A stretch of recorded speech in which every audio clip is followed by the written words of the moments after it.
Hello दोस्तों, कैसे हो आप सब लोग। उम्मीद करते हैं आप सब लोग बढ़िया होंगे। तो स्क्रीन पर देख के आप लोग इतना तो समझ ही गए होंगे कि आज हम लोग फिजिक्स के ऐसे 5 इंपॉर्टेंट क्वेश्चनों के बारे में बात करने वाले हैं जो कि आपको पेपर में 8 नंबर दिला सकते हैं। 8 नंबर मतलब 4 नंबर का एक क्वेश्चन, तो 2 क्वेश्चन मिला के हुए आपके 8 नंबर। ठीक है, तो आज उन्हीं 5 महत्वपूर्ण प्रश्नों को हम लोग पूरा विस्तार से समझेंगे। देखते हैं पहला क्वेश्चन क्या है उसमें।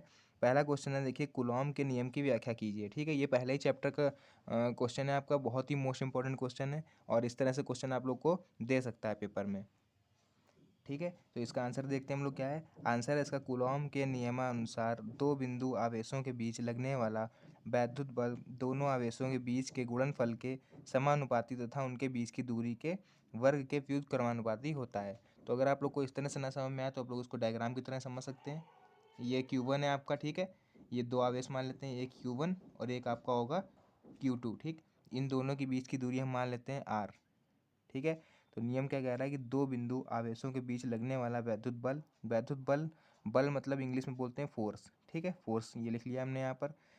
क्या है, दोनों आवेशों के बीच के गुणनफल के समानुपाती, मतलब दोनों आवेशों के गुणनफल Q1 इंटू Q2। ठीक, के समानुपाती मतलब समान है, समानुपाती, ये बढ़ेंगे तो ये बढ़ेगा, ये घटेगा तो ये घटेगा। ठीक है, तथा उनके बीच की दूरी के वर्ग के, तो बीच की दूरी क्या है, आर, आर का वर्ग आर स्क्वायर। ठीक, आर स्क्वायर के वर्ग के व्युत्क्रमानुपाती होता है। तो व्युत्क्रमानुपाती जब लिखते हैं तो हम लोग उसको 1 में लिखते हैं। इसका मतलब होता है कि ये बढ़ेगा तो ये घटेगा, ये घटेगा तो ये बढ़ेगा, अपोजिट होता है इसका मतलब। ठीक है, तो अब दोनों को हम मिला देंगे। इसमें देखिए क्या, एफ एफ सेम है यहाँ पर, इसको एक बार लिख लिया हमने।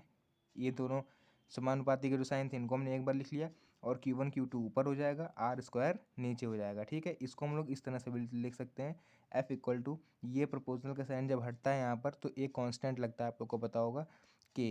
ठीक है, हर जगह लगता है के, तो हमने लिख लिया के Q1 Q2 upon R square. ठीक है, अच्छा, इस के की वैल्यू भी होती है कई जगह, कहीं पर 1 होती है, कहीं पर कुछ होती है, तो यहाँ पर इस के की वैल्यू है 1/4 पाई एप्सिलॉन नॉट। ठीक, तो एफ इक्वल टू के की जगह पे इतना हो जाएगा 1/4 पाई एप्सिलॉन नॉट, और Q1 Q2 upon R square हम लोग ऐसे लिख देंगे। अच्छा, इसकी इसकी वैल्यू कितनी होती है, अगर आपको पेपर में कोई क्वेश्चन आ जाए करना हो तो कैसे रखोगे।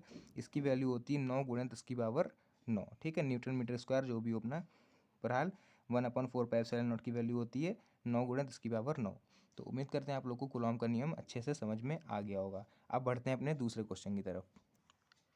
तो दोस्तों, वीडियो को फुल एंड तक देखिएगा, बीच में स्किप अगर आप करके जाते हैं तो आप अपना ही लॉस करोगे और क्वेश्चन आप लोग को नहीं समझ में आएगा। ठीक है, तो स्टार्ट करते हैं अपना दूसरा क्वेश्चन। क्या है, किरचॉफ के नियम लिखिए। ठीक है, तो किरचॉफ के नियम कितने होते हैं आप लोग को पता होगा, अगर 12th क्लास में अच्छे से आप लोगों ने पढ़ाई करी है थोड़ा बहुत भी।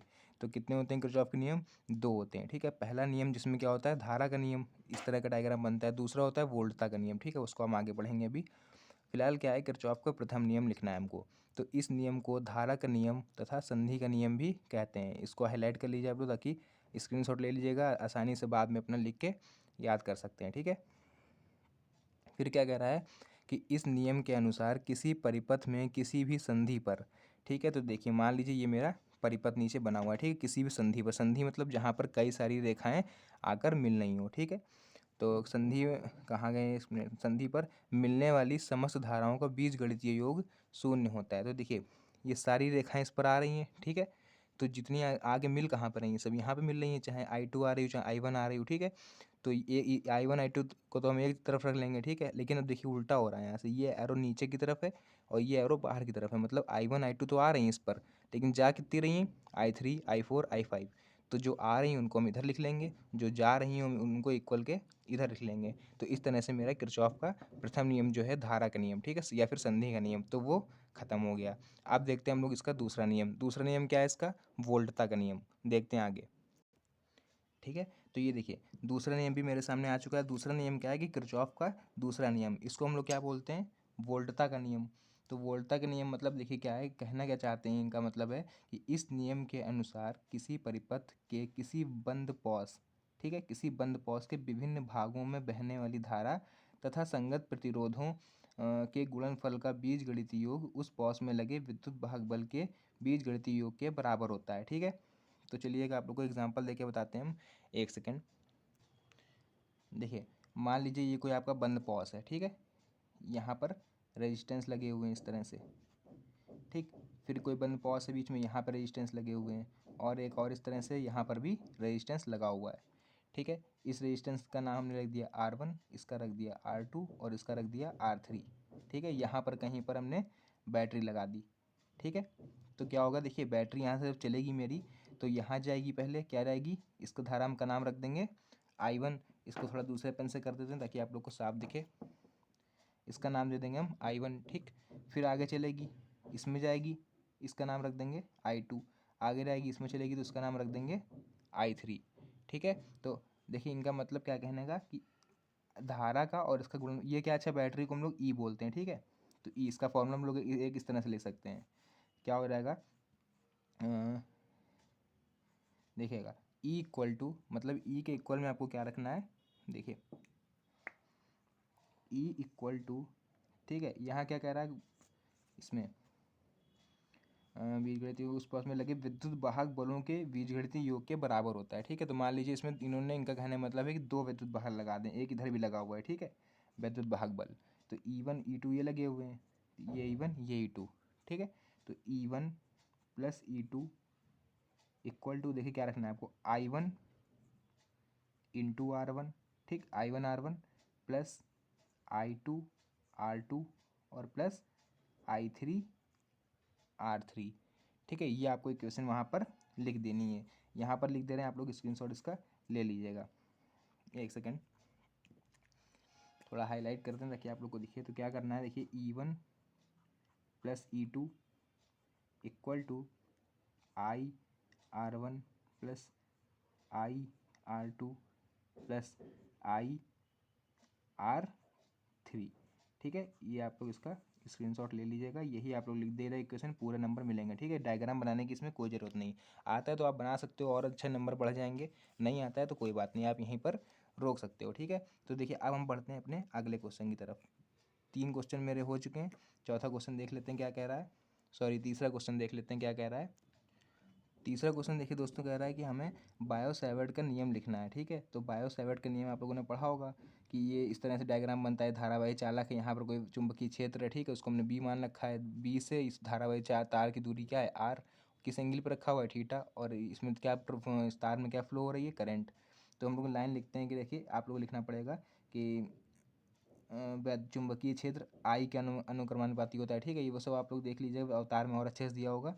फिलहाल जो लास्ट में क्वेश्चन बनेगी वो बनेगी B is proportional to I delta L sine theta upon R square. ठीक है, तो यहाँ भी ये साइन को हटाना पड़ेगा, उस साइन को हटाएंगे तो ये कांस्टेंट लगाएंगे के, और उस के की वैल्यू यहाँ पर क्या है, म्यू नॉट अपॉन 4 पाई। ठीक है, और यहाँ पर जैसे वहाँ पर 1/4 पाई एप्सिलॉन नॉट की वैल्यू क्या थी, 9 × 10⁻9, ऐसे यहाँ पर इसकी वैल्यू क्या है, 10⁻−7।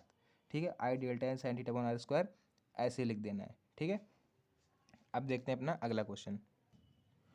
तो आगे देखिए क्या है दोस्तों, आगे हमसे कह रहा है कि वैद्युत चुंबकीय प्रेरण के फैराडे के नियम आपको लिखने हैं।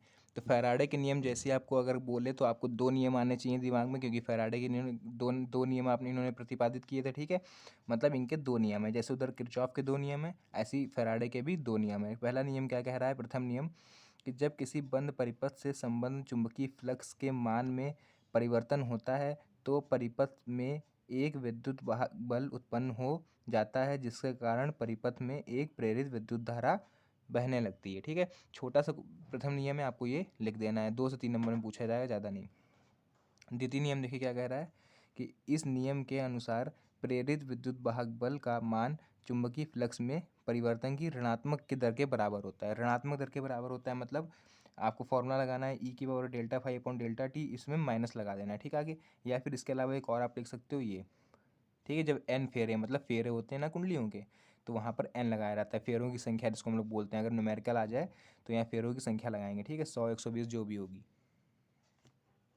ठीक है दोस्तों, अब देखिए आगे इंपॉर्टेंट क्वेश्चन और क्या है मेरे, कि 100 प्रेरण गुणांक, समय नहीं ज़्यादा इसलिए पूरी वीडियो नहीं बना पा रहे हैं, लेकिन इसका पार्ट आपको जल्द ही नेक्स्ट वीडियो में मिलने वाला है, तो चैनल को सब्सक्राइब करके रख लीजिएगा ताकि आप ये वाले पार्ट मिस ना करो। ठीक है, 100 प्रेरण गुणांक व अन्यून प्रेरण गुणांक, एलसीआर परिपथ और दोलन वगैरह जो होता है। ठीक है, हाइगेंस के द्वितीय तरंगिकाओं के सिद्धांत की व्याख्या, तो ये आपको अगली नेक्स्ट वीडियो में देखने को मिलने वाला है। तो अगर आप लोग को वीडियो पसंद आई हो तो वीडियो को एक बार लाइक कर दीजिएगा, चैनल को सब्सक्राइब करके आज ही इस चैनल से जुड़ जाइए, क्योंकि बोर्ड एग्ज़ाम 2024 की अच्छे से अच्छी प्रिपरेशन आप लोग को इसी चैनल के माध्यम से कराई जाएगी। तो मिलते हैं एक नेक्स्ट वीडियो में एक नए और इंटरेस्टिंग टॉपिक के साथ, तब तक के लिए धन्यवाद।